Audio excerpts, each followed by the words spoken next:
Hi hello నమస్తే welcome to Kanishka కబుర్లు. అపూర్వ చింతామణి కథలు. రచయిత శ్రీ సీతం రాజుగారు. ఎపిసోడ్ 3 రహస్య భవనం. గుప్తయోగి చెప్పిన విధంగా ఆ నగరానికి తూర్పు దిశగా కొంత దూరాన భవనంను నిర్మించాడు. చుట్టూ గోడ భారీ ఎత్తున కట్టబడింది. భవంతి చాలా విశాలంగా ఉంది. ఆ లోపల ఒక దివ్య భవనం. ఆ భవనంలోని వేదిక, దానిమీద రగ్గుపరిచి ఉన్నది. ఆ రగ్గుపరిచిన వేదిక మీద నిలబడిన మనిషి రాకుమారి పట్టే కరవాలానికి అందేట్లు అక్కడ నిలబడతాడు. అదంతా చెక్క కూర్పు. దాని క్రింద విశాలమైన మరో గది ఉంది. దానికి ఒకవైపు గుప్తయోగి నివసించే గది, మరొక ప్రక్కన రాకుమారి చింతామణి తన ఇష్టసఖి మంజులతో కలిసి ఉండే గది.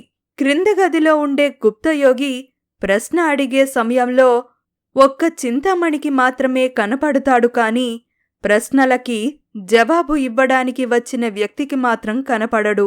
ఆ గుప్తయోగి తల నరకమని సైగ చెయ్యగానే చింతామణి ఆ వచ్చినతని తలను నిర్దాక్షిణ్యంగా నరికివేయాలి.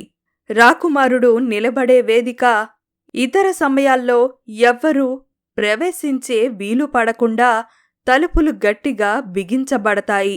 ఆ మెట్లున్నట్లు చింతామణికే తెలియదు. ఆ క్రిందున్న భవనంలో ఒక క్షుద్రదేవత విగ్రహం ఉంది. దాని ముందు గుగ్గిలం వేసే నిప్పుల కుంపటి ఉంది. అక్కడ పుర్రెలు, ఎముకలు పడి ఉన్నాయి.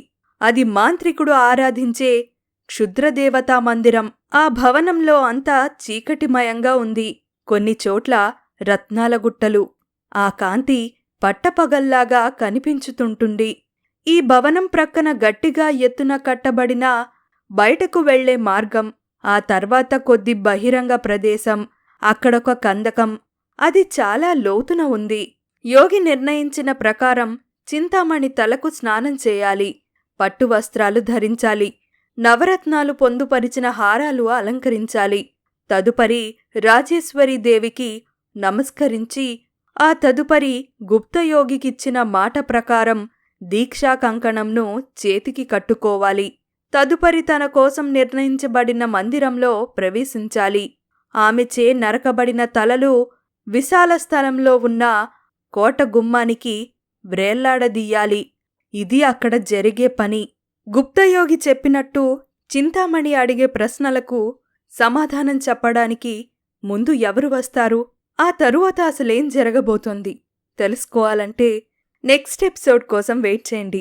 మా స్టోరీస్ని మిస్ అవ్వకుండా వినాలి అంటే తప్పకుండా కనిష్క కబుర్లు ఛానల్ని సబ్స్క్రైబ్ చేసుకోండి. మా వీడియోస్ మీకు నచ్చితే లైక్ చేయండి, షేర్ చేయండి, కమెంట్ చేయండి.